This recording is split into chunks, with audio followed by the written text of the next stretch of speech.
Muy buenas noches.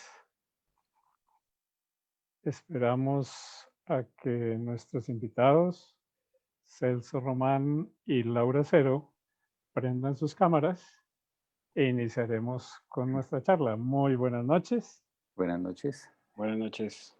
En nombre de APC y de Trata de Letras, les damos una cordial bienvenida a esta última conversación de nuestro ciclo de charlas sobre lectura fácil. En nuestras ediciones anteriores conversamos sobre lectura fácil en familia, con promotores de lectura y con maestros. Hoy hemos invitado a dos personajes muy conocidos en el ámbito literario, Celso Román y Laura Cero. Presentamos un caluroso saludo a nuestros invitados y a quienes se han unido a esta transmisión en vivo a través de los portales de Facebook de las asociaciones organizadoras del evento. Nuestra reunión tendrá los siguientes puntos. Empezaremos con la presentación de las dos asociaciones, Palabras Claras y Trata de Letras Editorial. Luego, los invitados se presentarán, harán un breve resumen de su hoja de vida. Enseguida charlaremos sobre los autores y su relación con la literatura, en un primer momento. En un segundo momento hablaremos sobre la lectura fácil como instrumento de inclusión y como recurso creativo. Terminaremos con las respuestas a las preguntas del público. Empecemos entonces con la presentación de la Asociación Palabras Claras. Y para ello, pues yo creo que lo mejor es empezar hablando sobre qué es la lectura fácil. La lectura fácil es una iniciativa internacional, es un movimiento ciudadano que busca poner la lectura al alcance de todos, en especial al alcance de personas con dificultades lectoras. La lectura fácil es una metodología de escritura cuyo objetivo es expresar la información de una manera sencilla y clara. Con la lectura fácil se busca que la información sea fácil de leer y fácil de comprender. Entonces, no solamente tenemos que poder leer, sino también poder comprender. Entonces, son los dos elementos que definen a la lectura fácil y en los que tenemos que concentrarnos cuando estamos escribiendo en lectura fácil. ¿A quién va dirigida la lectura fácil? La lectura fácil surgió como una solución para facilitar el acceso a la información, a la literatura, a la formación y a la cultura de todas las personas, pero en especial a aquellas con dificultades de comprensión lectora originadas por una discapacidad intelectual, trastorno del lenguaje o trastorno de la atención, o porque simplemente nunca han tenido el hábito de leer. Su origen tuvo en Suecia en 1968, donde se publicó el primer libro de lectura fácil. ¿Por qué es necesaria la lectura fácil? Aquí podríamos charlar muchísimo tiempo sobre eso. Solamente les diré un par de frases que nos harán pensar en esa necesidad de la lectura fácil. Porque leer nos permite conocer otros pensamientos e imaginar otros mundos. Porque leer es un derecho fundamental al que todos debemos tener acceso. Entonces aquí tenemos esos dos derechos, el derecho fundamental a la lectura y el derecho de conocer otros pensamientos y de poder imaginar mundos diferentes al que vivimos. ¿Qué es la asociación Palabras Claras? Entonces ya después de que hablamos qué es la lectura fácil, ahora sí podemos decir que la asociación Palabras Claras es una asociación que se dedica a fomentar la lectura, especialmente en personas con dificultades lectoras. También adapta y produce nuevos textos en lectura fácil, forma creadores y adaptadores de textos en lectura fácil. Queremos de una vez contarles que al principio del próximo año iniciamos nuestro curso 100% virtual para aprender a trabajar con textos de lectura fácil. Este es un curso con todas las técnicas de educación a distancia, de educación virtual, y queremos entonces crear o que muchísima gente tenga acceso a esta posibilidad de escribir con lectura fácil. Y por último, la asociación se dedica a estudiar temas relacionados con lectura fácil, temas teóricos. En particular, en este momento estamos trabajando en herramientas informáticas para análisis de lecturabilidad. Entonces, aquí en este cuento de la lecturabilidad tiene que ver con qué tan fácil es poder leer y entender un texto. Y también trabajamos mucho en los niveles que tiene la lectura fácil, porque escribir en lectura fácil implica escribir o tienes la posibilidad de escribir en 3 niveles, y cada nivel pues es más exigente con respecto a las capacidades del lector.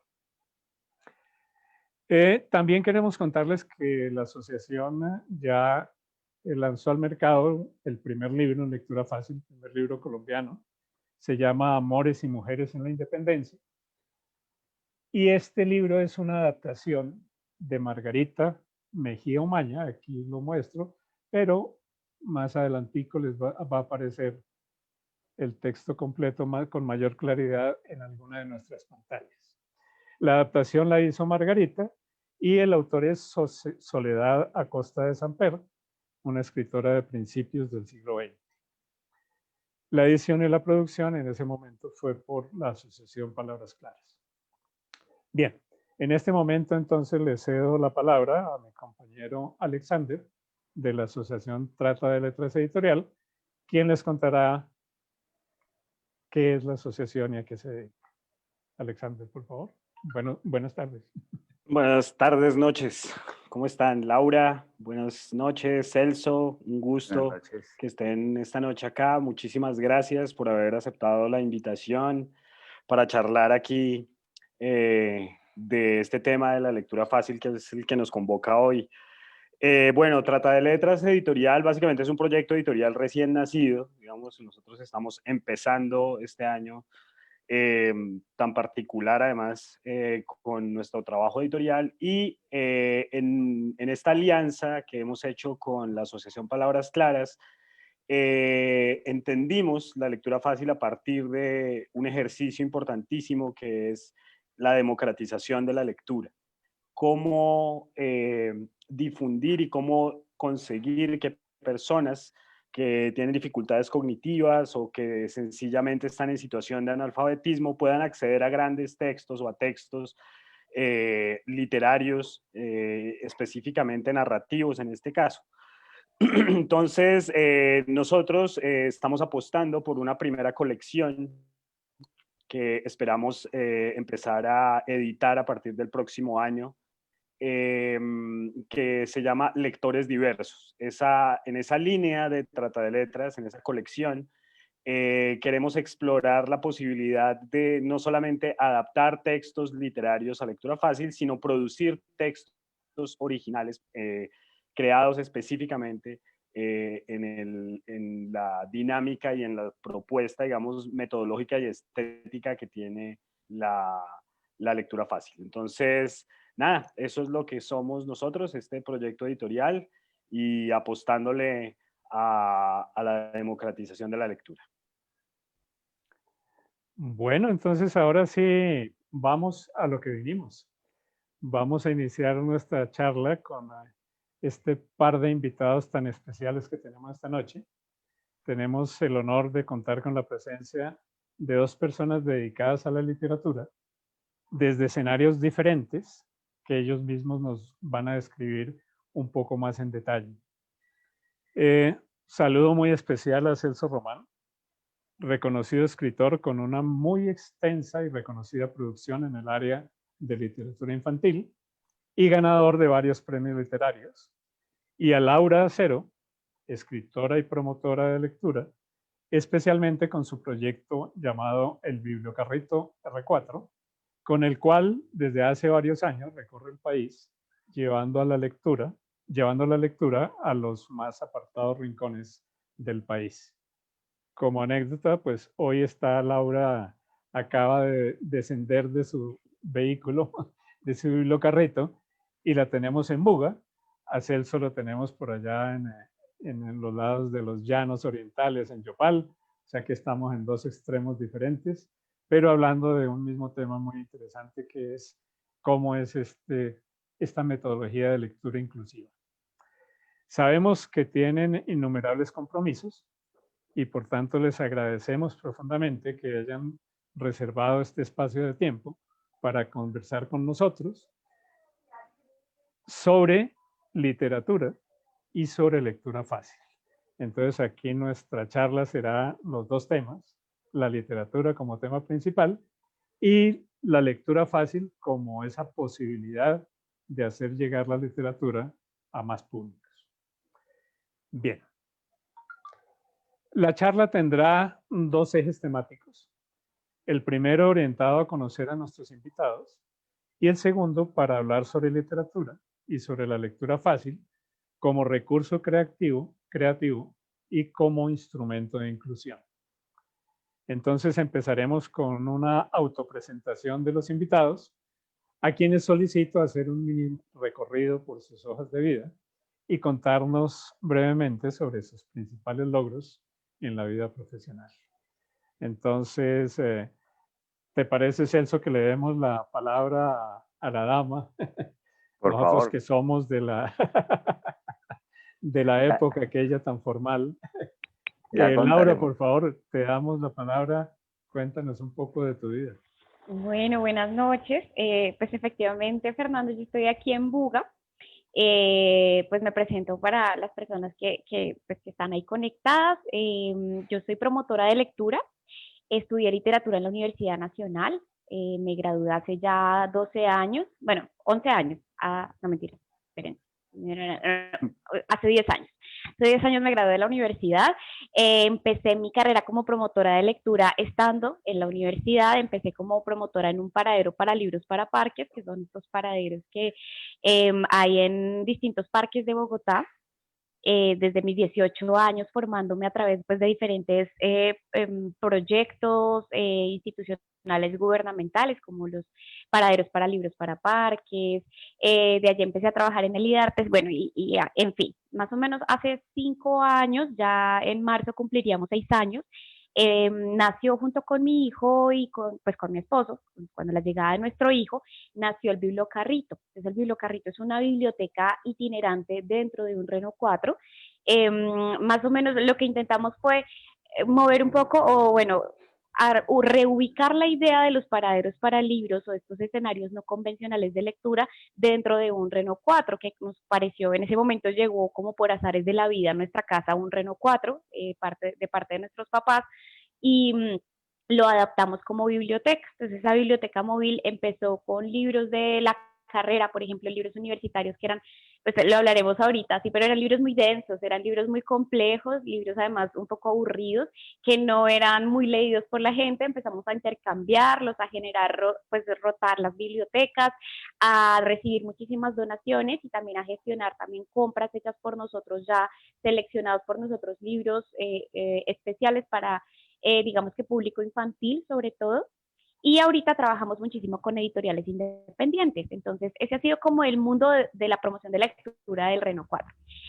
Paralelamente a ese mundo, digamos que pues yo toda la vida, bueno, no toda la vida, toda la carrera, pues digamos que me formaron para ser lectora y escritora de ensayo, de cosas muy serias, de cosas muy desde la crítica, desde la historia de la literatura también.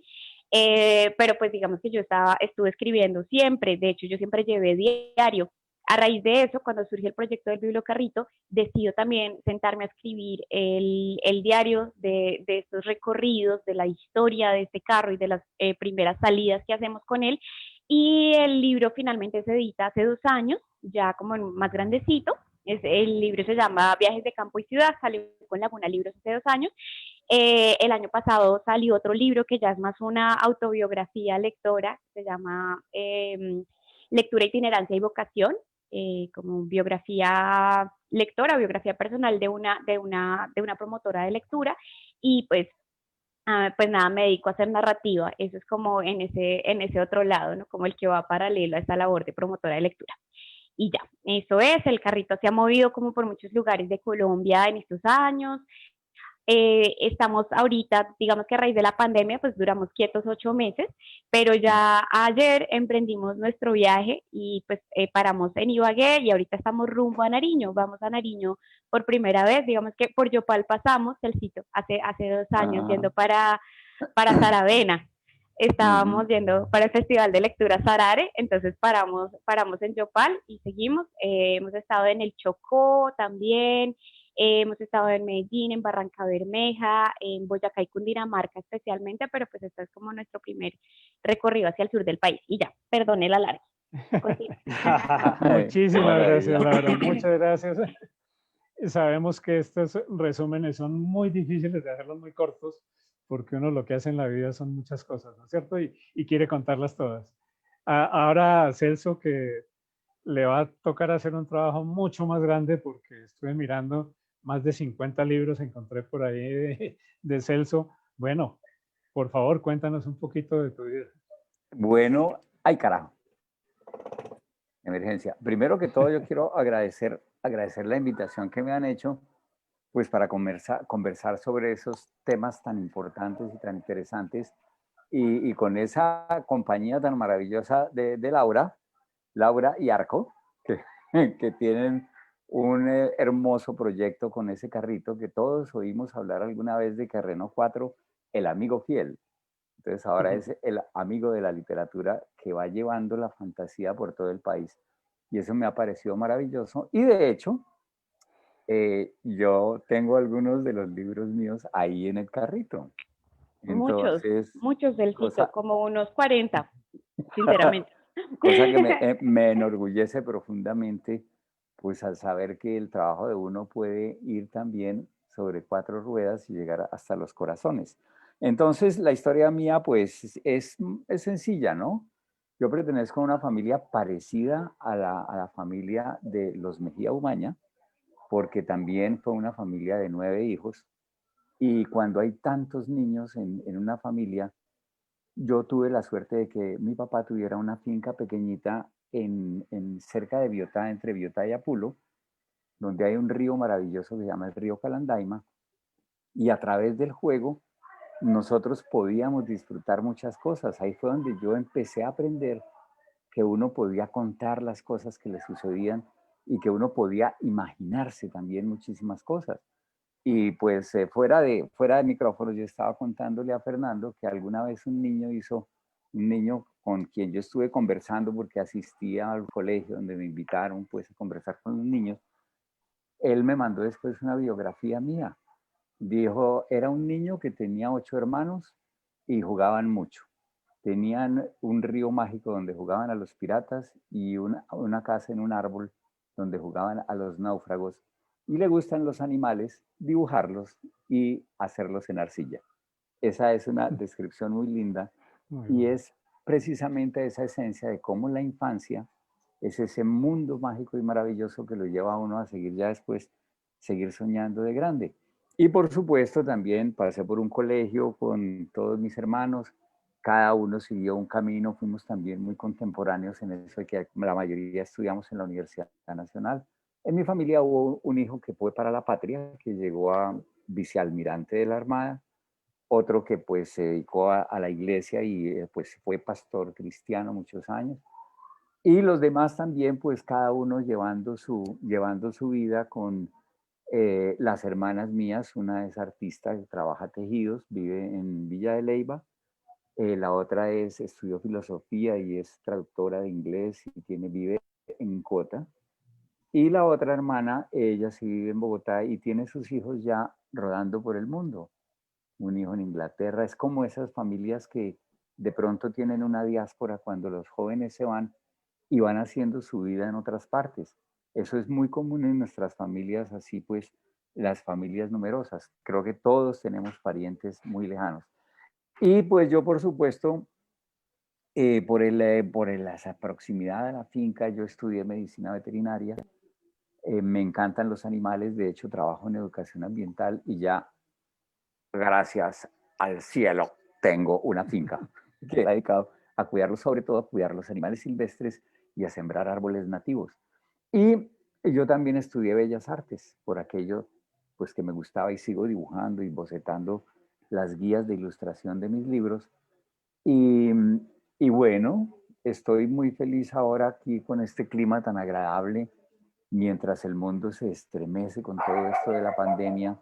Y yo digo que es un regalo de la vida poder estar uno cerca de la naturaleza, ahora que pues todavía parece que sigue esto de la epidemia y la pandemia, pero no debemos asustarnos. Pensemos siempre en que la vida va a triunfar y en que mientras tengamos los libros tendremos la posibilidad de soñar. Entonces le voy a regalar a Laurita una frase para que se la diga a todos los que vayan a leer libros en el bibliocarrito. Y la frase dice: si tienes un libro, jamás vas a estar solo. Si es una niña, jamás vas a estar sola. Y no importa el encierro, porque los libros nos ponen alas en el corazón para superar cualquier encierro y cualquier prisión. Creo que eso es el sentido también de la lectura fácil, poder volar con la imaginación en estos tiempos en que es tan supremamente difícil recuperar la fantasía. Esa es la corta biografía. Ahí pasó una detrás de mí. Bueno, pero yo te voy a hacer una preguntita para complementar el resumen que nos hiciste. ¿Cómo te ha ido con los premios de literatura y cómo te ha ido con la publicación de tus libros? Muy rápidamente, ¿cómo ha sido esa vida con el mundo editorial? Pues es muy interesante porque realmente cuando uno escribe un libro, y eso lo sabe también Laurita, que uno cuando escribe un libro lanza una flecha hacia la luna. Y un día llega la luna en forma de lector o en forma de lectora y dice: oiga, estoy tan emocionado con su libro. Y esa es la satisfacción. Entonces yo he lanzado muchas flechas a la luna y ya son 5 o 6 premios nacionales e internacionales de literatura que por supuesto dan una cierta tranquilidad porque ya el nombre es muy conocido. Hay un personaje que surgió precisamente cuando una profesora, los libros míos ya se leen en muchos colegios y en muchas escuelas, y una profesora me contaba que un día le dijo a los niños: viene Celso Román al colegio. Por favor, ustedes que han leído algunos libros de él, preparen preguntas que tengan para el escritor. Y me dice que a la hora del recreo llegó un niñito, así muy serio, como todo niño de 5 o 6 añitos, y le dijo: profe, ¿cuándo es que viene al colegio el Zorroman? Entonces yo dije: uy, ese es el personaje.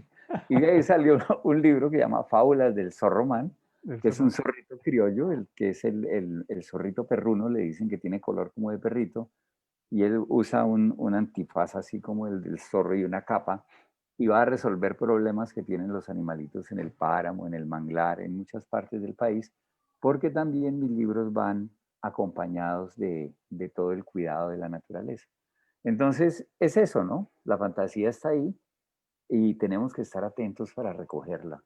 Y eso sí que es importante para las personas que están en esto de la lectura fácil, que es abrir el corazón y tener esa expectativa: ¿qué me va a regalar un libro de una fantasía? Muchas gracias, Celso. Okay. Bueno, entonces vamos a ir entrando un poco en materia. A mí me gusta también, así como Celso ahorita nos lanzó una frasecita, yo les traje también una frase acerca de la literatura. Y dice: los cuentos de hadas superan la realidad no porque nos digan que los dragones existen, sino porque nos dicen que pueden ser vencidos. Es de Gilbert Keith Chesterton, ¿cierto? Entonces, frases sobre la fantasía, lo que es lo que es la literatura y lo que influye sobre nosotros mismos, ¿no es cierto? Entonces, yo creo que esa es una labor bien importante del escritor, en crear su fantasía, en crear su cuento, su ficción, pero hacer que le sirva a cada uno de los lectores, que cada uno de los lectores tenga algún mensaje, haga algo con esto que le escribimos. Entonces, esas eran las palabras de Chesterton. Y vamos entonces ahora, para terminar este primer momento de la entrevista, que es conocerlos un poquito mejor a ustedes. Entonces quiero que nos vayamos otra vez a la época del bachillerato y piensen cuando teníamos preguntas como: ¿qué voy a hacer con mi vida? ¿Cómo voy a hacer para obtener sustento? ¿Cómo voy a satisfacer mis ideales de vida? Entonces, por favor, cuéntenos un poco cómo resolvieron ustedes esas preguntas y cómo eligieron ante esas inquietudes el camino de la literatura. Ahora dejemos otra vez a Celso, ya que no, Laurita toma el timón. Toma el timón, Laurita. Yo la tengo más fresca. Ah. Sí, por Sabrina. Mentira. Pues, no, pues es que estaba pensando, ahorita que les contaba, pues que el año pasado como que había tenido esa oportunidad de hacerme esa reflexión. A mí me habían pedido que escribiera un ensayo, sobre promoción de lectura, como indagando y diciendo y cosas sobre qué significa leer y por qué y para qué. Y bueno, yo como que siempre me considero como una promotora más de acción, como de, pues voy en la práctica aprendiendo cómo es que se hace esto. Entonces como que sentarme a hacer toda la parte conceptual me costó muchísimo y pues lo que les dije, yo llevaba como 10 años sin escribir un ensayo. Entonces sentarme a escribir un ensayo teórico sobre promoción de lectura fue terrible y entonces dije, no, pues de malas, yo voy a escribir, es como mi autobiografía lectora. Entonces ahorita estaba recordando que yo había escrito ahí algo así como, saben, yo creo que, o sea, sí fue una infancia privilegiada y quizás cuando llegué a decidir que quería estudiar literatura, fue muy seguir como una corriente, me parecía la decisión más lógica. Pero digo que fue privilegiada porque no tuve pues como unos papás que me dijeran, no señorita, usted no puede estudiar literatura porque eso no le va a dar plata, sino que ellos me dejaron tranquila como tomar la decisión que yo quisiera. Y recuerdo mucho que llegué, yo tenía 17 años, estaba acostumbrada a ir a la 16 años, estaba acostumbrada a ir a la Feria del Libro todos los años a pedirle autógrafos a Jairo Aníbal Niño. Lo amaba, era como y Celso sabe, yo le he contado y tuvieron una relación muy linda ustedes, que para mí, o sea, Jairo Aníbal era como el gran autor de mi vida, lo leía de todas las maneras posibles y siempre iba a la feria a hablar con él y a pedirle que me firmara el libro. Y llegué y le dije, Jairo Aníbal, voy a estudiar literatura. Y se puso bravísimo conmigo, se puso muy bravo.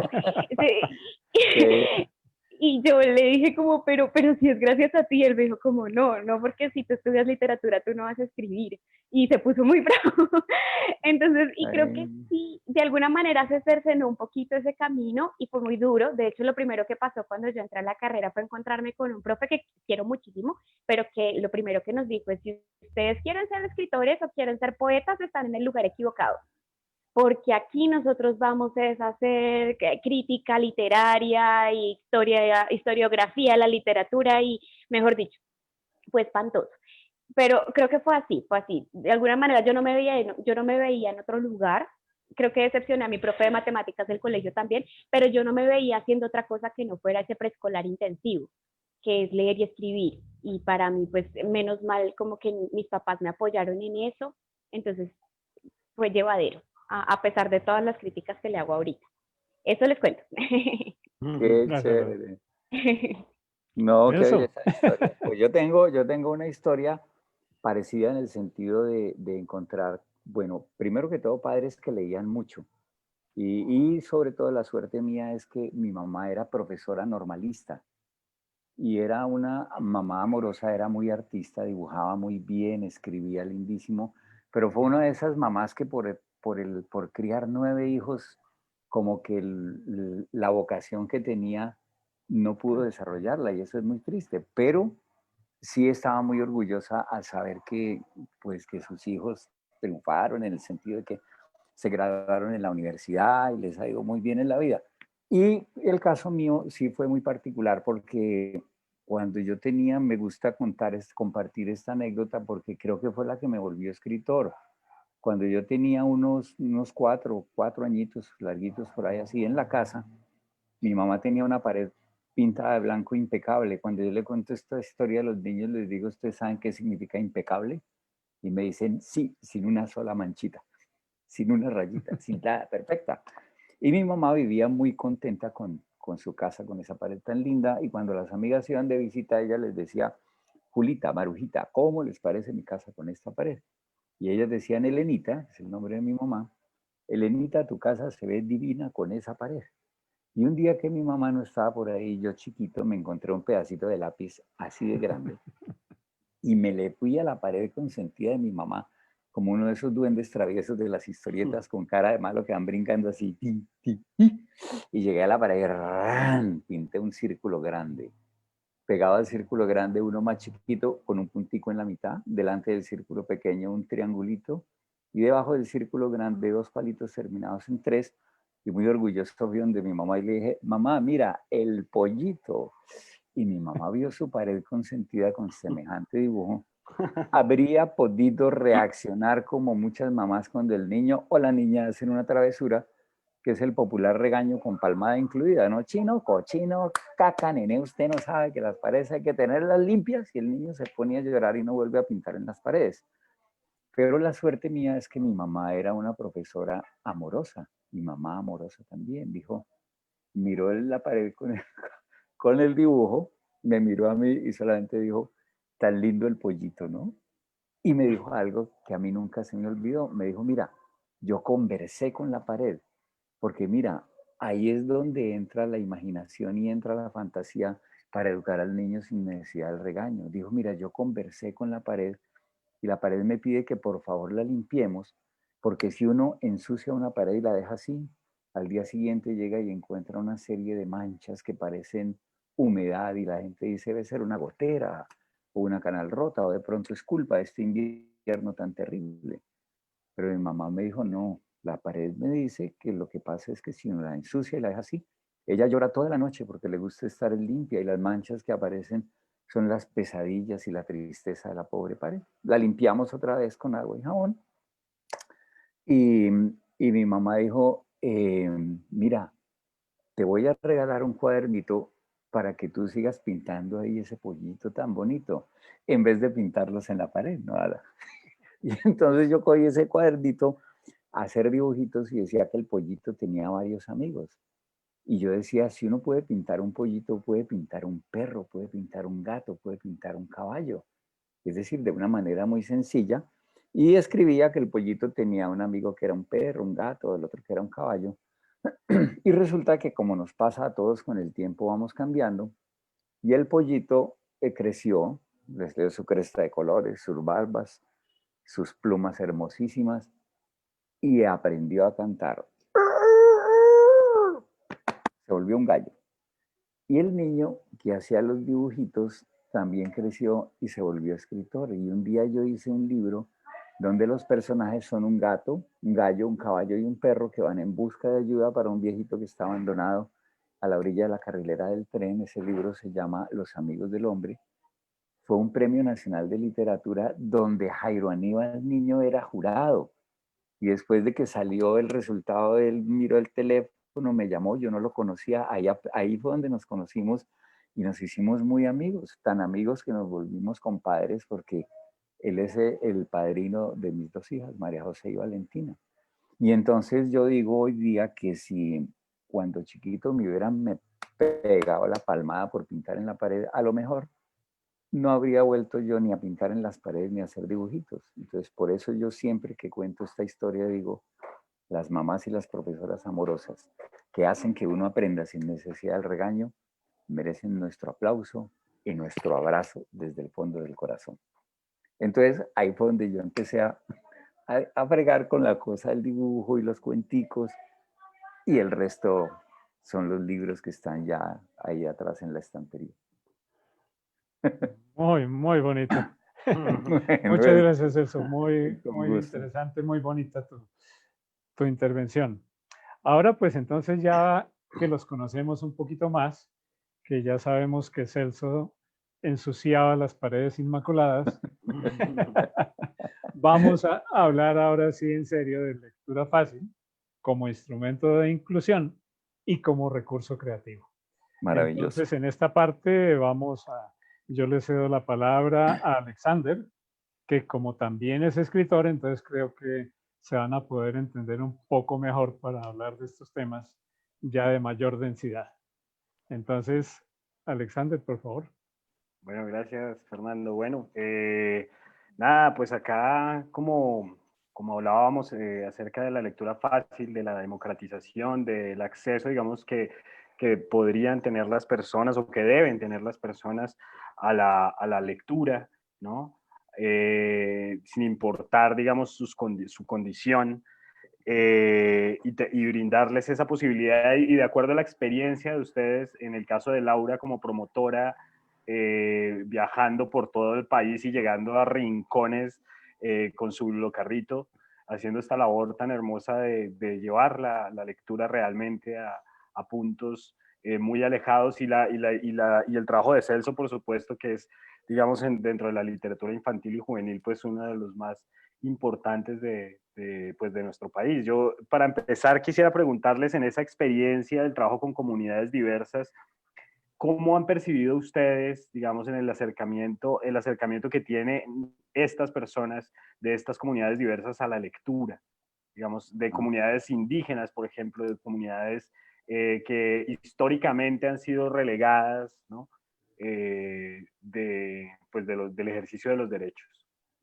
Entonces, no sé si Laura podríamos empezar por que nos cuentes tu experiencia en esa parte. Claro, pues bueno, he estado pensando varias cosas, ¿saben? Como que desde que me comentaron, pues de que trataba lectura fácil, como indagando, he pensado pues muchísimas cosas. Efectivamente, cuando uno llega a las diversas, en nuestro caso, a las diversas comunidades, sobre todo rurales, digamos que yo creo que el enfoque de las comunidades con las que nosotros hemos podido trabajar es ese, encuentra que la labor, pues, o sea, que promover lectura, promover lectura se convierte en una promoción de derechos. En eso estoy de acuerdo contigo completamente, Alex, que creo que la lectura fácil le apunta a algo que nosotros también buscamos y tiene que ver con la democratización de la lectura. De entender la lectura más allá de un bien cultural, es muchísimo más que eso. Se trata de promover también que las personas, a través del desarrollo de, como le llamarían en el colegio, de sus prácticas de lectura, escritura y oralidad, o de sus habilidades comunicativas, pues logren mejorar, transformar también sus comunidades a través de la palabra, accedan a otros derechos porque tienen capacidad, por ejemplo, para hacer útil la palabra también, para, pues mejor dicho, para muchas cosas que son más de orden práctico, por un lado, pero también porque el bienestar, digamos que todo lo que tiene que ver con los derechos culturales es vital. Y eso yo no lo he visto, o sea, lo hemos visto siempre como una de las grandes falencias en este país. Y lo hemos visto como es nuestra preocupación principal, y entonces en esa tarea estamos allí. ¿Qué ve uno? ¿Qué falta? Y que es necesaria una formación, pues, lectora. Una formación lectora que implica como un trabajo desde la primera infancia hasta el adulto mayor en leer. Entonces, yo pues pensaba sobre todo en eso, pensaba en en estos niveles de lectura a los que hablaba ahorita Fernando, y de cómo esto, digamos, esto le está apuntando a eso mismo, le está apuntando a cómo empiezo yo a leer con el niño y cómo finalmente llega el adulto, lee de otra manera. Pero también pienso en muchos libros, por ejemplo, lo que más movemos nosotros es libro álbum, libro informativo, para niños, libro ilustrado. Es un libro que pueden leer más fácil las comunidades, porque entra por la imagen, entra por los ojos, o libros, por ejemplo, que tienen menos texto, pero dicen las cosas de otra manera y que han sido subvalorados por la literatura tradicional, por ejemplo. Y entonces no, o eso es muy facilito, o eso es muy breve, pero resulta que hemos llegado a comunidades donde esos libros son costosos de leer para los niños, donde hay adultos que no entienden tampoco la lectura de imágenes. O sea, creo que realmente sí estamos en una situación problemática en todo lo que tiene que ver con comprensión de lectura, y eso o sea, es algo que nos cuestiona todo el tiempo. Creo que pensaba en eso, ¿no? Por otro lado, como escritora, pienso que es mejor crear desde la lectura fácil que desde la adaptación. Ahorita que les decía que yo era como que yo me consideraba como que había sido una niña con privilegio, tiene que ver con eso, porque tuve la facilidad de empezar como una formación lectora desde niña, de contar con profesoras, con unos papás que me estuvieron leyendo, que finalmente cuando yo decidí leer algo tan grande como, no sé, una novela densa, A los 100 años de soledad, o cuando en la universidad me pusieron a leer En busca del tiempo perdido de Proust, y ya digamos que ya había una formación lectora que me permitió eso.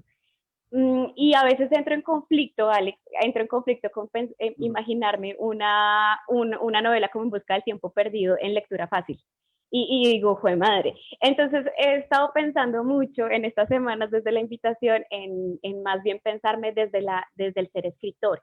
O sea, pensarme más como escribir desde lectura fácil, que implicaría pensarme muchísimo más el público al que me estoy dirigiendo, pensarme muchísimo más a mis lectores y puedo pensar en ellos a muchas personas, no solamente, es que no sé si me meto en terreno pantanoso, pero no solamente pensar en personas que tengan discapacidad, por ejemplo, cognitiva, sino también en personas que no han accedido a ese, digamos, a esa ruta lectora que tuve yo en mi momento.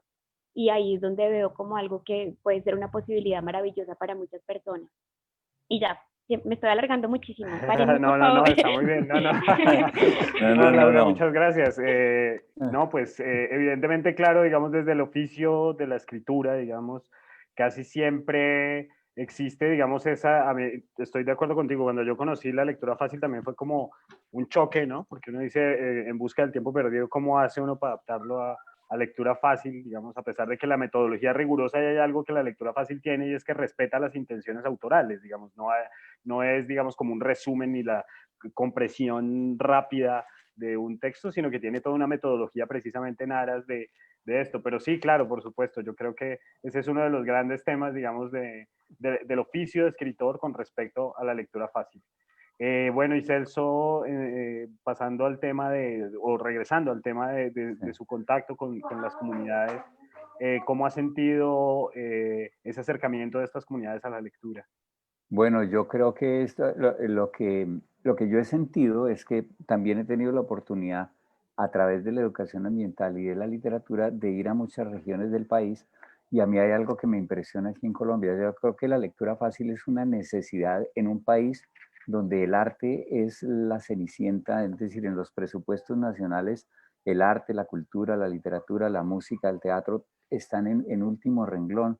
Y esta historia de la economía naranja todavía no la han exprimido nada porque eso es como que es Está otro seca la cuento. naranja. Esa naranja no da jugo. Esa naranja Entonces, no da jugo.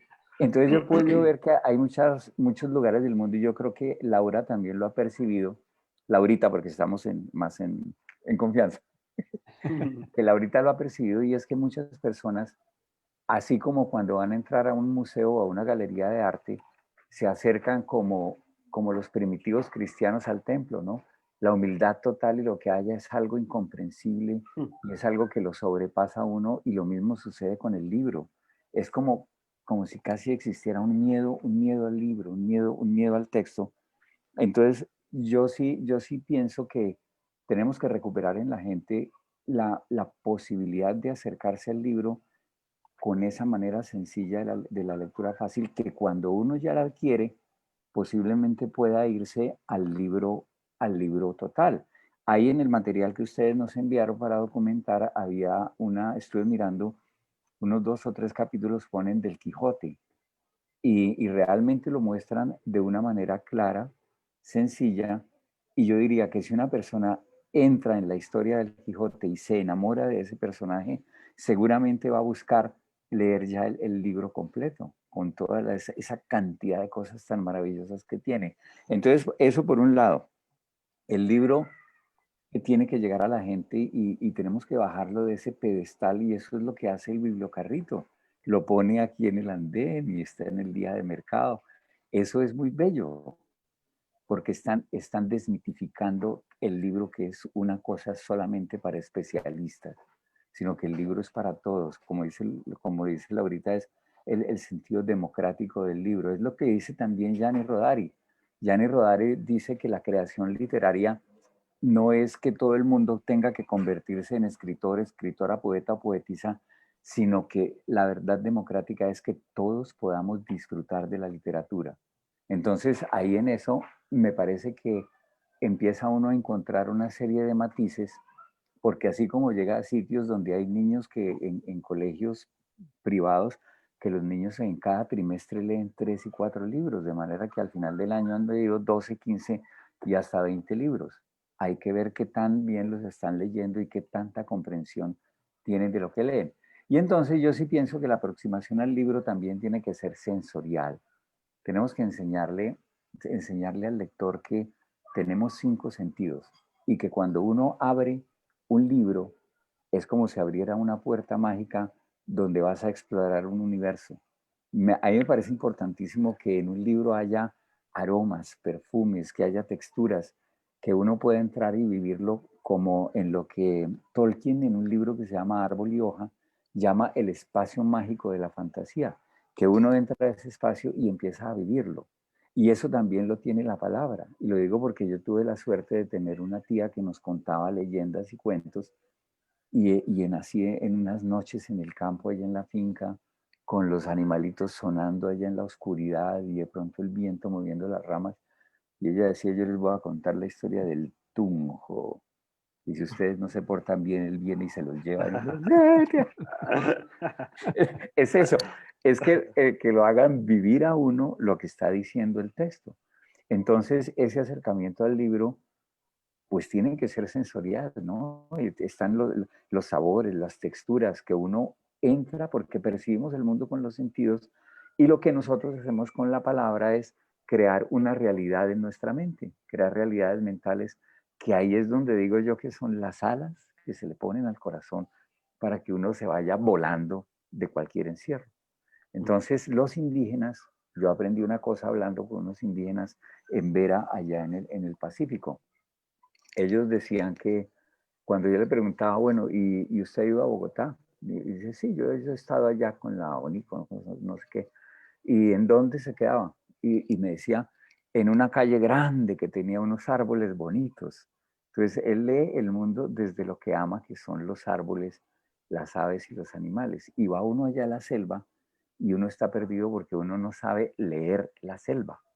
Ellos leen el cambio en las hojas, el sendero que deja un animalito, el ritual que tienen cuando van, por ejemplo, de cacería o a recoger frutos en el bosque. Ellos leen el entorno. Ojalá nosotros aprendiéramos no solamente otra lengua indígena, como hacen en Bolivia y en Perú, que hablan español y quechua o aymara, y que nosotros también conociéramos una segunda lengua que fuera indígena, conociéramos esas leyendas, esa cultura y disfrutáramos el mundo en esa relación mágica con el entorno, que no es otra que Pachamama, la madre dadora de vida. Entonces, tenemos que aprender de todo el mundo. Y nosotros como cultura occidental lo que hacemos es que el aprendizaje lo volvemos libro y se nos queda en el libro y no lo disfrutamos a no ser que lleguen soluciones maravillosas como la lectura fácil de los patrocinadores de este programa. Muchas gracias. ¿Puedo meterle ahí una Gracias por la cucharada? cuña y todo, gracias. Claro, adelante Laura, por supuesto. Sí, Gracias. no, que estaba pensando en esto que decía Celso, que es tan bonito, ¿no? Y es que creo que como escritor es sobre todo como preguntarte por los territorios para los cuales también estás escribiendo, ¿no? Yo pensaba, pues mira que hace un ratico tuve como la oportunidad de hablar con un señor maravilloso, un bibliotecario que se llama Alfredo Mírez, de la Red de Bibliotecas Rurales de Cajamarca, y allá los libros que están en la biblioteca no son cualquier libro, son los libros que recogen los mismos saberes, todo tipo de saberes de su comunidad. La red edita libros para más o menos unos 400 bibliotecas que tienen, todas son bibliotecas rurales, pero los libros que llegan allí son hechos por ellos mismos. Entonces eso hace que los quieran leer más. Hablamos pues, de campesinos, de población que es pues tanto rural como, o sea, campesina como indígena. Y en el caso de ellos, por ejemplo, los libros que les llegan están pensados justamente para que ellos los puedan leer, porque esa apropiación de la cultura escrita, como le llamaríamos a esto, o que la gente quiera agarrar un libro, pasa porque el libro sea realmente de su interés y tenga algo que los refleje Eso. A ellos también, ¿no? Y creo que eso va como lo que decía Celcito también. Ya, vale, muchas gracias, Laura. Muy oportuna la intervención. Sí, yo creo que ahí hay dos temas muy interesantes que ha tocado uno Celso y el otro Laura, que por ejemplo me llama mucho la atención lo que dice Celso acerca de bajar el libro de ese pedestal, ¿no? Porque a veces como que uno entra a la cultura, es una cosa así como magnánima y tal, y y la gente que llega de afuera pues no puede entrar.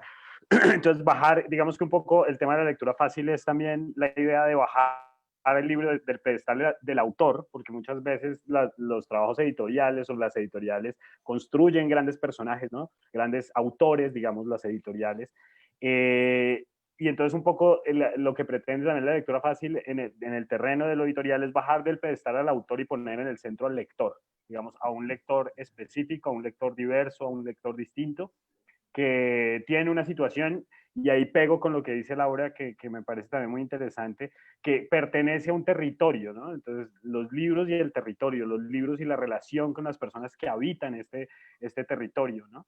Entonces, me parece que es bien interesante eso. Y la pregunta que queda es, ¿qué libros para qué territorio? ¿No? ¿Qué tipo de libros tenemos que, digamos, como escritores, de alguna manera tenemos una responsabilidad con respecto a lo que escribimos, ¿no? Entonces, ¿a qué territorio vamos dirigidos y en qué territorio estamos trabajando? Entonces, una muy buena pregunta. Por otra, para continuar entonces, ahora, digamos, uno de los grupos, digamos, que atiende o al que está dirigida la lectura fácil, es este tipo de poblaciones diversas que no tienen, digamos, acceso a la lectura o al ejercicio lector o a los libros, ¿no? Y que por lo tanto, pues, existe la necesidad de ponerle de acercárselos allá, ¿no? Pero hay otro grupo de lectores a los que se dirige la lectura fácil, que son las personas con dificultad cognitiva, con dificultades cognitivas o dificultades lectoras. La pregunta, digamos, para los dos en este caso sería si han tenido alguna experiencia con este tipo de población, y cómo han manejado esa relación de ustedes como autores, en el caso de Laura como escritora y como promotora, en el caso de Celso como también pedagogo, ¿no? Por lo que nos cuenta Celso acerca de su relación con el ambientalismo y la pedagogía ambiental. ¿Cómo han manejado ustedes, si han tenido ese acercamiento a este grupo de personas específicas con dificultades lectoras? Y si no lo han tenido, ¿cómo lo abordarían desde su perspectiva? Entonces, Laurita. Bueno, esta es la última y ya la próxima que es el sitio arranque. Listo. No. Estaba recordando, el año pasado en la fiesta del libro de Medellín tuvimos la oportunidad de trabajar con un grupo de chicos también con capacidades diversas. Y pues nosotros intentamos, digamos que el trabajo en principio, leímos La Madremonte, que es un libro cuyo autor olvidé, el que escribe el texto, son versos, pero es la historia de La Madremonte, y el libro también está ilustrado por Power Paola, es un libro muy pequeñito de una editorial de La Silueta. Pensamos en este libro porque lo que les propusimos fue un ejercicio, ahorita que Celso lo estaba diciendo también, creo que va a lo que Celcito estaba diciendo ahorita. Hicimos un ejercicio que fue muchísimo más plástico y sonoro. El ejercicio, digamos que sí implica trabajar con todos los sentidos, como decía Celso ahorita. Para nosotros esa experiencia fue bellísima. No es un libro, y creo que esto es básico en la promoción de lectura con cualquier comunidad, y es que no es entregar el libro y vaya y suerte, pillamos y léalo por allá, sino que uno tiene como una labor, la labor del mediador implica también acercarse, obviamente, hacer conexión y establecer diálogo con las personas, y también mirar qué es lo que queremos encontrar en él, leer juntos, leer en voz alta. Entonces la lectura se hizo en voz alta, fue muy musical, respetando también porque eran chicos, cada uno tenía como alguna dificultad diferente, o sea, cada uno tenía como, alguno, por ejemplo, era más abstraído que otro, alguno no escuchaba bien, entonces teníamos que hablar más duro para él, era diferente para todos, pero el hecho de que trabajáramos con los sentidos, lo que hicimos con La Madremonte fue, estábamos en el Jardín Botánico de Medellín.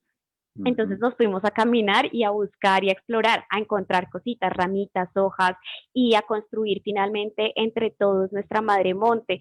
Había un chico con Asperger, me acuerdo muy bien, que también fue como muy obsesivo con las ramitas y con explicarme sobre las plantas que había en el jardín. Eso fue muy bonito porque se trata sobre todo de escuchar, y yo creo que eso es lo que uno lo que uno espera, ¿no? Que pase cuando alguien le lea a uno, ¿no? Que no solo esté ahí para leerle cualquier cosa, sino que realmente se comunique contigo, que establezca conexión contigo, y pues eso fue lo que nosotros intentamos también con el grupo, ¿no? Y pues así, esa la tengo así como súper fresquita. Yo creo que se trata de eso también, de involucrar como todos los sentidos, toda la sensibilidad y todo el cariño y el aprecio también, ¿no? El afecto realmente que se transmite con la palabra viva.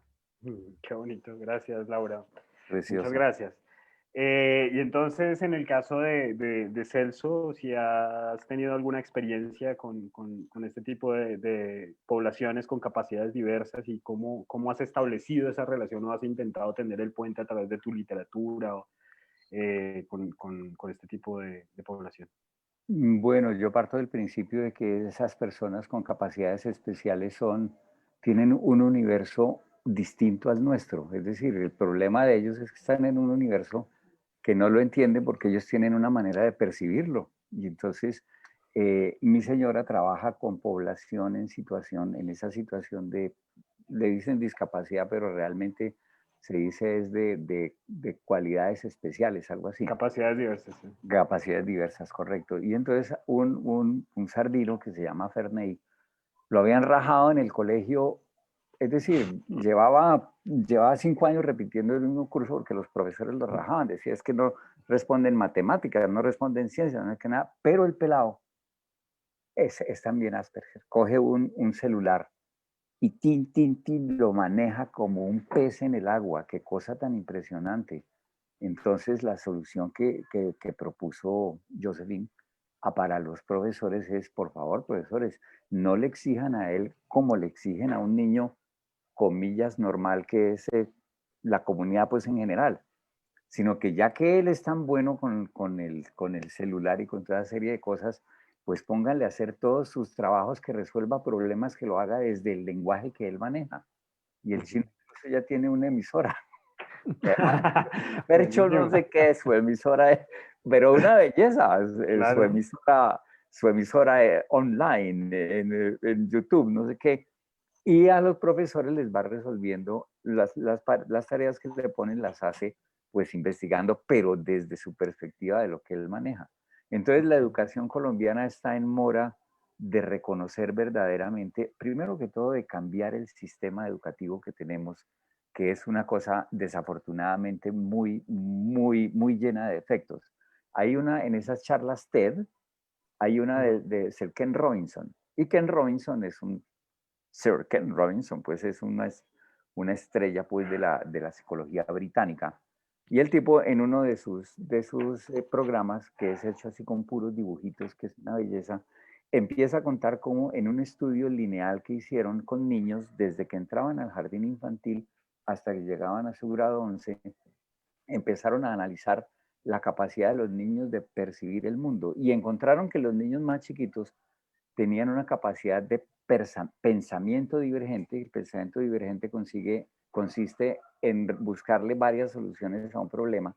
Tenían una capacidad de pensamiento divergente equivalente a la de un artista profesional, porque es que los niños salen con cosas absolutamente maravillosas y ellos siguieron haciendo el estudio de los niños y cuando llegaron al bachillerato esa capacidad bajó así, bajó y llegaban a su grado 11 y no eran capaces de ingeniarse nada. Yo alguna vez en la Universidad Nacional fui parte en la Facultad de Artes del equipo que diseñaba el examen de admisión a los aspirantes. Y una prueba que yo puse fue, denle al estudiante una hoja en blanco y díganle, escriba un texto, reescriba algo, relate algo. Oiga, bloqueo total, mente en blanco, angustia ante el papel como si fuera el desierto. Entonces, hay algo que no está funcionando con la educación porque está haciendo que la imaginación de los niños se vaya perdiendo y llegan a su grado 11 y no saben ni dónde están parados ni qué va a ser de sus vidas. Como preguntaba Fernando al principio, ¿cuál será su destino? Peor de perdidos. Entonces yo sí creo que la lectura es una posibilidad de, ojalá, hacer que esta lectura llegue a los niños desde los primeros graditos, bien sea con el libro álbum, con el libro donde equilibran ilustración y texto, o con el libro que ya el niño tiene la capacidad de lectura para entender solamente el libro sin ilustraciones, pero que esté siempre acompañado como una especie de campanita que le mantiene viva la imaginación para que ese niño pueda ser capaz no solamente de decidir sobre su vida, sino decidir respecto al mundo que le ha tocado y tener tener una relación más mágica con el mundo, que es la que tiene un artista austriaco que se llama Friedrich Hundertwasser. Hundertwasser tiene un libro que se llama El artista rey y sus 5 pieles. Y Hundertwasser dice que todos tenemos 5 pieles.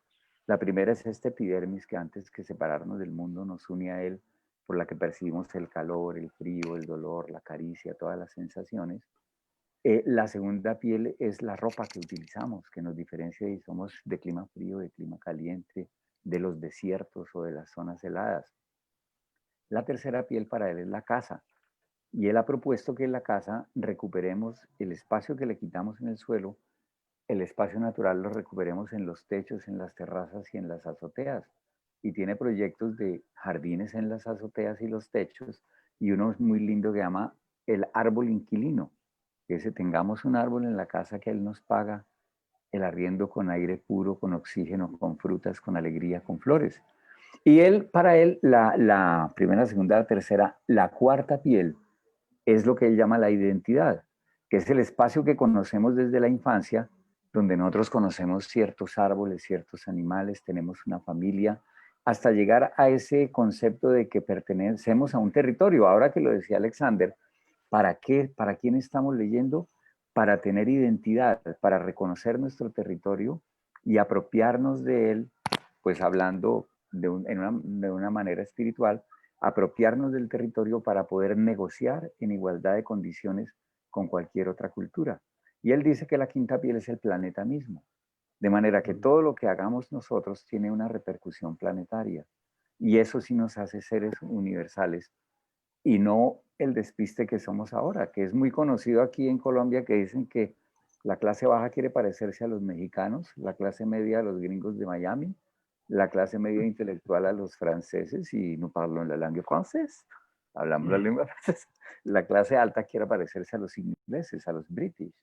Pero los hijos de López Michelsen todos estudiaron en Inglaterra, y hubo un caso en el Tolima de Lord Parga, un arrocero que se volvió millonario y compró el título de Lord.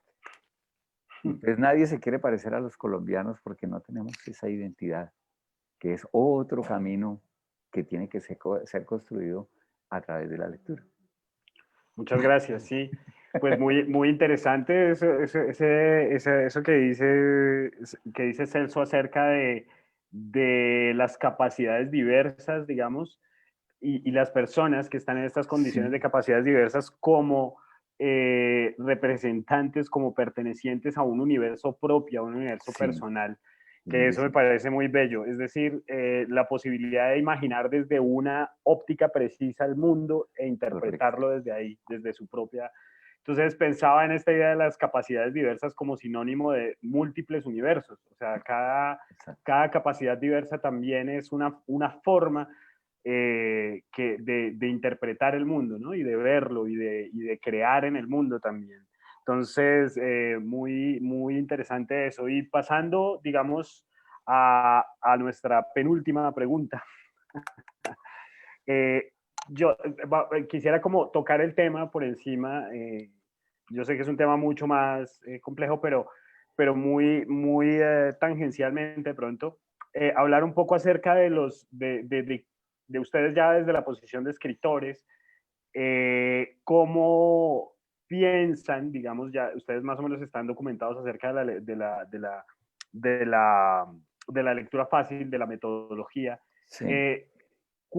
¿Qué recursos creativos ofrece esa metodología para ustedes como autores? ¿Cómo abordarían pues un texto de esta, digamos, en esta metodología, de esta forma, que digamos tiene como unas ciertas, digamos, normas, como no puede haber retrocesos en el tiempo, no puede haber analepsis, tiene que ser una línea de tiempo seguida, que tiene que tener, digamos, no puede usar, no puede uno valerse de todas las palabras, sino que tiene que tratar de hablar siempre en un lenguaje claro, las construcciones del lenguaje tienen que ser sencillas.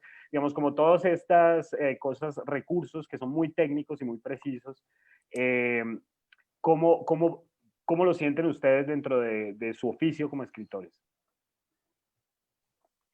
No sé, si quieres entonces, como Laurita había dicho. Me echó Laurita la Ella guerra. manda, Exacto, sí, manda Laurita. Laurita. Al Al agua agua Celso. Celso, al agua Celso. Me echó encima el carro. De hecho, encima El del carrito. R4. Mira, yo pienso una cosa, yo he tenido la oportunidad de trabajar desde la educación ambiental en procesos que consisten en tomar, por ejemplo, unos cartapacios así de libros sobre, por ejemplo, la reforestación, lo que dicen un ladrillo, y eso llevarlo a un lenguaje que lo entiendan desde la señora de los tintos, sin demeritar para nada a la señora de los tintos, hasta el gerente de la compañía, que hay que disminuir el lenguaje para que el gerente comprenda. Entonces, es eso, es tener un lenguaje donde yo diría que predomine la sencillez. Predomine la sencillez, y cuando pienso en la sencillez, me llega a la mente una charla con un indígena en el Amazonas, que el tipo empezaba a contar la cosa. Ellos pueden durar toda una noche relatando historias y contando cosas casi que con una misma tonalidad, un mismo sonsonete, diríamos nosotros. Y entonces él decía, y vino un cuñado mío que necesitaba grasa de guío negro, porque la grasa de guío negro es carísima, porque sirve para abrir las chapas y las cerraduras, y los ladrones la compran. Y entonces, bueno, ¿y qué hacen? Decía yo, y decía, no, primero fuimos a donde estaba el guío negro, y allá cazamos el guío. Y el cuento es que me fue contando que cogían la culebra y la ponían encima de una lata de zinc, y la culebra empezaba a soltar la grasa, y ellos recogían la grasa, y vale 50.000 pesos el frasquito así de grande, aquí lo tengo. Y entonces imagínense que el tipo me decía, y entonces usted coja un candado de esos finos, fuertes, que no se abren con nada, y échele llave. Y el tipo pues, le echaba llave al candado y decía, mire lo que hace el aceite. Y le ponía por el huequito de la llave 2 goticas de ese aceite y lo abría. Por eso es que lo compran los ladrones, porque esa vaina abre cualquier chapa, cualquier cerradura. Pero entonces la narración, fíjese que uno la cuenta diciendo, y entonces que fueron y cazaron la animal. No, iban allá y cazaron el animal y lo flecharon y tal, y ta, ta, ta. Entonces es un lenguaje que, primero que todo, yo pienso que debe ser un lenguaje sencillo, que haya coherencia, es decir, que entre lo que se quiere decir y lo que se expresa con palabras, que haya esa unidad, y que haya cohesión. Cohesión en el sentido de que cada renglón o cada frase lleve a la otra sin tropiezos y sin cambiarle la ruta, que es lo que hace muchas veces la poesía, que desvía la ruta, o la literatura cuando dice una cosa, deja un espacio acá y salta por allá otra, que ya son recursos literarios por el estilo de Vargas Llosa, que dice aquí una cosa que es el final del libro, y después uno empieza a leer y a leer, ¿qué será? ¿Por qué sería que pasó esto? Hasta que llega y uno construye en la mente eso, ¿no? La lectura fácil, sencillez, cohesión, y una cosa fundamental que yo la noté aquí, que es la adecuación del lenguaje. No es lo mismo decir tengo una gastritis horrible que decir me duele la barriga. Es decir, ¿qué lenguaje se está usando en qué situación? Entonces yo sí creo que uno podría eventualmente ir trabajando en la literatura para los niños y en la literatura, digamos, técnica, para que la comprenda todo el mundo. ¿Qué es lo que utiliza uno? Un lenguaje sencillo, comprensible para todos, porque muchas veces aparecen palabras que, cuando uno no conoce el significado de la palabra, al no poder construir la imagen en la mente, simplemente le queda en blanco y se pierde uno de la charla. Entonces es interesante eso que ustedes proponen, que sea que haya llamadas para explicar una palabra cuyo significado no pueda ser comprensible tan fácilmente. Creo que ese principio de la sencillez y contar las cosas con una cierta naturalidad, diría yo. No sé, Laurita, ¿qué piense? ¿Qué dices, Laura? ¿Cómo la ves Varias desde tu cosas. perspectiva de escritora? Pues estaba pensando sobre todo como en los talleres de escritura, como cuando uno está como o tomando taller de escritura o cuando uno está dirigiendo un taller de escritura. Se le plantea muchas veces el reto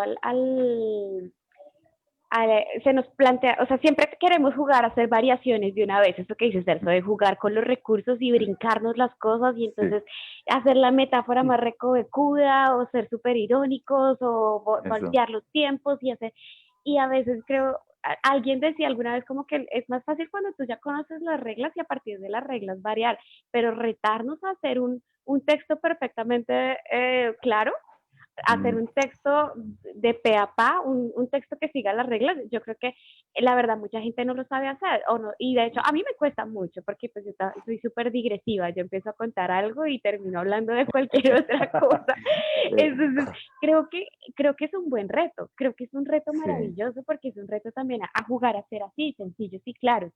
Pienso que también puede bajarnos de los humos a muchos, ¿no? El cuento de dejar de pensar que hay lectura difícil, porque es que eso también es como la pregunta, ¿no? ¿Cómo así que lectura fácil y lectura difícil? Pero porque hay gente que escribe difícil.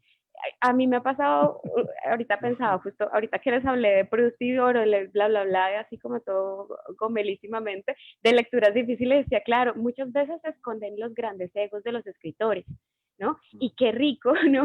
Cuando uno se encuentra con una lectura fácil, con una lectura clara, que te la llevas y que dices, wow, esta lectura me la leí toda, me devoré esta novela, me la devoré porque es que esto se lee sabroso. Y uno ahí también, yo creo que quizás no sean los mismos recursos así como digamos, las reglas tan claras que se mandan desde los parámetros de lectura fácil, pero sí tienen mucho de eso. Sí tienen mucho de eso, desde el habla, desde la sencillez de lo que se está diciendo. Digo, el habla como la incorporación, ¿no? De todas estas cosas que es como hablamos, que también, por ejemplo, de la oralidad, pues, que es tan bonita. Y luego va el asunto por ejemplo, de eso, de cuidar el tiempo narrativo, de no utilizar palabras complicadas, de mantener el orden, ¿no? Sujeto, verbo, predicado. Eso es algo que, por ejemplo, yo lo intento hacer siempre. Cuando hablo, no, cuando hablo soy un enredo, pero cuando escribo yo intento ser sujeto, verbo, predicado, porque es que si no, no me van a entender. Nadie me va a entender, ni yo tampoco me va a entender, y cuando me doy cuenta estoy haciendo las cosas al revés, entonces yo prefiero ser como ordenada en esas cosas. Y creo que si uno se plantea el reto de vamos a escribir claramente, puede uno terminar aprendiendo muchísimo más incluso del idioma, de la lengua española, ¿no? Como aprender así, esto está claro realmente, esto es sencillo, y no llegar pues al super experimento narrativo cuando uno todavía no tiene estas cosas clarificaditas, ¿no? En eso puedo ser un poco rígida, pero creo que puede funcionar un ejercicio ñoño, divertido de lectura fácil. Yo quisiera añadir algo a esa digresión tan interesante que ha hecho Laurita. No, y es que muy digresiva, Laurita. Ella dijo una cosa fundamental, el juego. El juego con la palabra. Pregunta, ¿por qué le gustan tanto las adivinanzas a los niños? ¿Por qué les gustan las gitanjáforas, los juegos de palabras? Porque es jugar con las palabras, y el juego es delicioso porque el juego es para aprender también cosas. El juego es para soñar, para estar rico, para estar contentos. Entonces, cuando entra también esa alegría de la palabra, pues puede ser algo muy interesante y sería muy rico de pronto pensar en lectura fácil inventando adivinanzas. Pues un reto, pero fuerte. Buenísimo.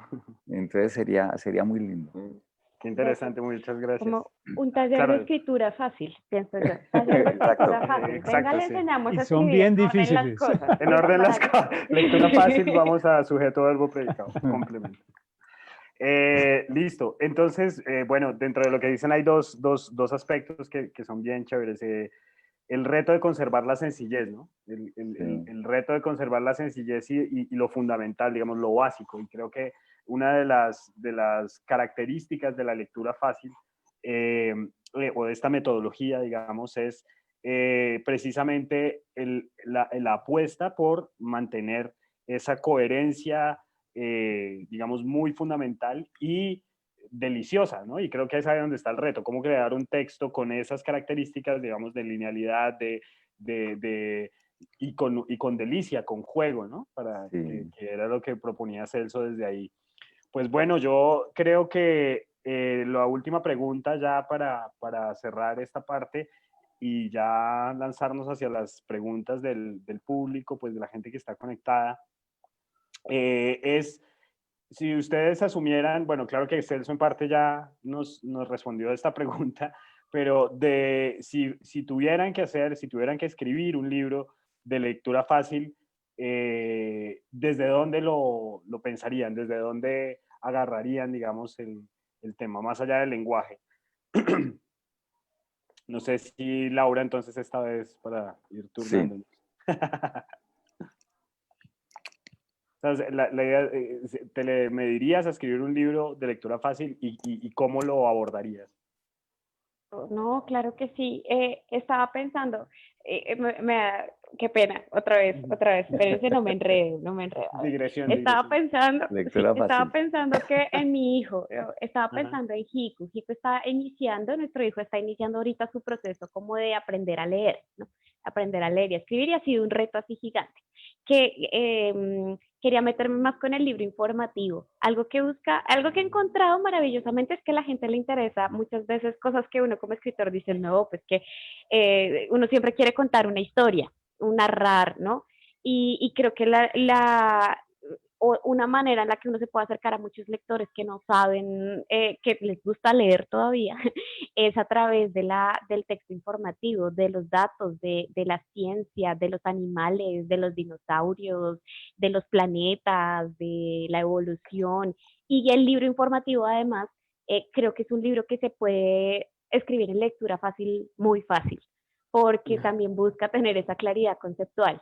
Entonces se puede llegar a hacer algo muy chévere. Yo me iría por allá, eso es como ahorita, y pensando en mi hijo también, justamente, creo que le puede gustar muchísimo algo de ese estilo, como más sobre ciencia o sobre animales, biología, etc. Okay. Gracias. Y Celso, ¿cómo sería va a ser biólogo ese muchacho científico. Paleontólogo. Arqueólogo, algo así. Botánico. Sí, botánico, lindísimo botánico. Pues yo me iría también por el lado, a mí lo que me fascina es todo lo que tiene que ver con las explicaciones mágicas del mundo. La explicación mágica del mundo desde el mito de creación, que es como ante lo inexplicable de la fuerza de la naturaleza, dijimos, no, es que hay un Dios allá arriba que es el que manda el rayo. Entonces ahí puede haber algo muy interesante, sobre todo porque cada cultura nuestra tiene unas explicaciones bellísimas. Por ejemplo, aquí en el llano, los sicuani hablan del origen de la ropa. Dicen que al principio la gente vivía desnuda, no tenían ropa, ni cuando hacía frío, cuando llovía, no tenían cómo cubrirse. Y entonces le pidieron a la araña creadora. Curiosamente, la araña es un personaje creador también en la cultura negra y es Anansi, que vino del África. Pero estos indígenas dicen que la araña escuchó el ruego de la gente y entonces empezó a pedirle plumas a los animalitos. Y a la garza blanca le pidió plumas y entonces hizo el hilo blanco. A la corocora le pidió el hilo rojo de sus plumas, el color rojo de sus plumas. Al arrendajo, que es amarillo y negro, le pidió esos colores y así fue cogiendo de cada animalito, le regalaban el color que tenían en las plumas y ella, como es tejedora, entonces ella empezó a tejer camisas y pantalones y desde entonces la gente aprendió a cubrirse con la ropa. Entonces mira lo lindo que es esa explicación y que tiene que ver precisamente con cómo tú vas contando algo mágico que te lleva a algo concreto, que es la ropa. O cuando, por ejemplo, en las cosas de la casa, yo quería que mi hija María José conociera lo mágico que está detrás de los objetos cotidianos. Entonces, por eso están los bombillos, los ladrillos, las tejas. Entonces, cosas tan sencillas como los ladrillos que los ladrillos nacían de una especie de animales hechos de arcilla que ponían sus huevitos, que eran como ollitas de ráquira. Ustedes se han visto que en Ráquira venden unas ollitas de barro así chiquiticas, lindísimas. Esas son los huevitos de los ladrillos mágicos. Y que hay lugares del mundo que tienen ese color de la terracota por ejemplo, Siena en Italia, con colinas enteras de ese color, y ahí nace la cerámica y la porcelana de Siena. Otras son negras las arcillas, y entonces es la arcilla de la chamba.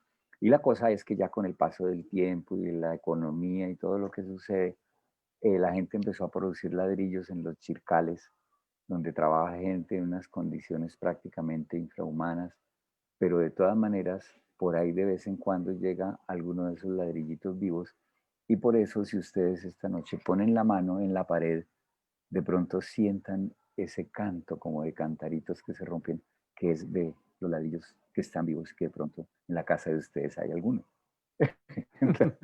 Eso es para jugar con la palabra. Qué maravilla. Y jugar con la fantasía. Bueno, ahí podría ser una cosa interesante. Muchas gracias, Celso. Muchas gracias. Qué linda. De hecho, ese libro de las cosas de la casa yo lo aprecio bastante. Fue uno de mis libros favoritos también durante muchos años, y de hecho estoy con mi hijo empezando a acercarnos a él. Uy, qué bueno eso. Bien. Bien, bueno, bueno, entonces, nada, ya para terminar vamos con algunas preguntas de las personas que están conectadas a esta hora en nuestro conversatorio. Entonces, no sé si Fernando nos indica qué preguntas son para nuestros invitados. Sí, Alexander, yo creo que pues ya no nos queda mucho tiempo, entonces vamos a traerles una sola pregunta, la hacen dirigida a Celso, pero pues creo que los dos pueden contestar. ¿Cuál es la diferencia o cuál es la característica que hace que un texto sea para niños y no para adultos? Uy, Laurita, por favor, al ataque. La dejo solo, ¿verdad? Te dejo solo. Laurita, no te vayas. Ella apagó la cámara y se fue. Apagó la cámara. Se fue la Laurita, dijo, ya son las... No, aquí estoy, pero no, pero la tienes que esa pregunta es bien interesante, digamos, ¿cuál es la frontera? Sí. Porque siempre dicen como la literatura infantil, la literatura juvenil y la literatura para adultos. Y a veces como que hay diferentes posiciones con respecto a eso, ¿no? Esas fronteras, no sabe uno si las ponen desde el terreno editorial o se ponen, digamos, desde el terreno de los recursos que se emplean, o se pone desde el tema. ¿Cómo sería cómo poder explicar eso? ¿Celso? ¿Laura? ¿Celso? No, solo una clave. Yo le escuché a Celso un día y también se lo escuché al mismo Jairo Aníbal, el niño, decir que la literatura infantil no existía, porque, o sea, si existía la literatura infantil, entonces también debía existir literatura senil. ¿Te acuerdas, Celso? Sí, que él decía todo el tiempo mujeres, eso. Para hombres, para grandes. Diferenciada. Entonces, empecemos por ahí, como de hacer esa distinción. Sin embargo, hemos estado hablando de lectura fácil y de cierta claridad y sencillez. Entonces, yo creo que podría ir por ahí, ¿no? No es solamente, es como la de adultos, lamentablemente se restringe a algunos adultos, la de niños no tiene fronteras de edad, realmente, ¿no? Tal cual. Sí, pero no sé, ahí Celcito. Bueno, estoy completamente de acuerdo contigo, y el compadre Jairo Aníbal decía eso. Decía, un niño puede aprender a leer con poemas brevísimos de Federico García Lorca o con los haikus japoneses. Matsuo Basho tiene un haiku que dice: ¿qué es esa luz que brilla en el atardecer? ¿Una luciérnaga que muere o un imperio que se extingue? Y ahí hay una cantidad de cosas tan bonitas, y tiene que ser, es lo que decíamos, ¿no? Lo que te haga vibrar, y enseñarle a los niños la sensibilidad para percibir la palabra, o a enseñarle a todo el mundo. Es que Laura tiene razón, nos hemos vuelto medio insensibles, y entonces ya estamos en una cultura donde el pan de cada día es el noticiero de los ataques y las muertes y la violencia y toda esa vaina, que nos van volviendo insensibles. Y ahora con la cosa de la pandemia, entonces el planeta está en peligro, la contaminación, el cambio climático, y entonces los niños que dicen, ya que no podemos hacer nada, ¿no? Hay que pensar en que queda esperanza, que queda vida. Y la otra cosa que decía también Jairo Aníbal, ahora que Laurita lo trae a colación, es que él decía que la manera de hacer que los niños y los jóvenes se acerquen a la lectura es tener unas mesas así como una especie de buffet, esas mesas largototas donde hay postres y pasteles y cosas de carne, de dulce, y esas cosas, pero que sean libros, que haya poesía, novela, historia, y que vayan degustando. Y donde hay algo que a uno le llama la atención, uno lo sigue probando. Y donde no le llama la atención, lo deja. De pronto, en otra etapa de la vida va a volver sobre eso y lo va a encontrar. Cuando yo estaba en el colegio que nos pusieron, íbamos a salir a vacaciones. Y antes de que sonara el timbre, todo el mundo, vacaciones ya. El profesor de literatura dijo, un momentico, jóvenes, en estas vacaciones tienen que leer El Quijote. Y todo el mundo hizo, y yo dije, sí. Puro nerdo. Pero es eso, cuando uno lo obligan a la lectura, uno tiende como casi por principio a rechazarlo. Lo lindo que tiene el bibliocarrito es que tú llegas y está servido ese buffet que digo. Entonces, como un carrito de dulces, tin, tin, tin, tin, donde tú así pruebas, miras, y está Laurita y Arco, alguna inquietud con este libro, trata de no sé qué, la recomendación, así tiene que ser, pero para todo el país. Entonces va a tener que ser el tren de la lectura de Laura y Arco, el bibliotrencito, porque vaya el bibliotrencito. Bueno, pues muy interesante la charla con ustedes, muy interesante, muy amena, aprendimos muchísimo y con seguridad los vamos a volver a invitar porque en el próximo año vamos a seguir haciendo conversaciones de este estilo. Maravilloso. Y creo que ustedes han sido unos invitados espectaculares. La forma de ustedes concebir la literatura, yo no diría que es infantil, sino es como muy clara, lo lleva uno hacia la fantasía, ¿sí?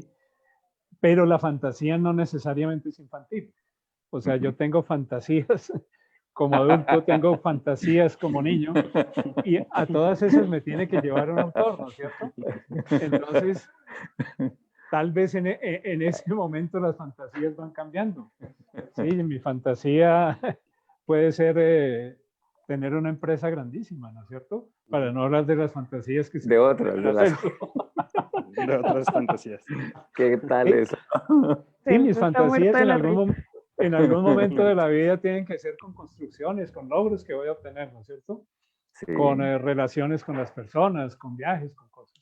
Claro. Entonces, sí es bien complicado encontrar esa diferencia entre la literatura infantil y para adultos, pero lo que sí yo creo que venía inmerso en la pregunta es que cuando se escribe para los niños, no se trata de escribir con un lenguaje muy rebuscado.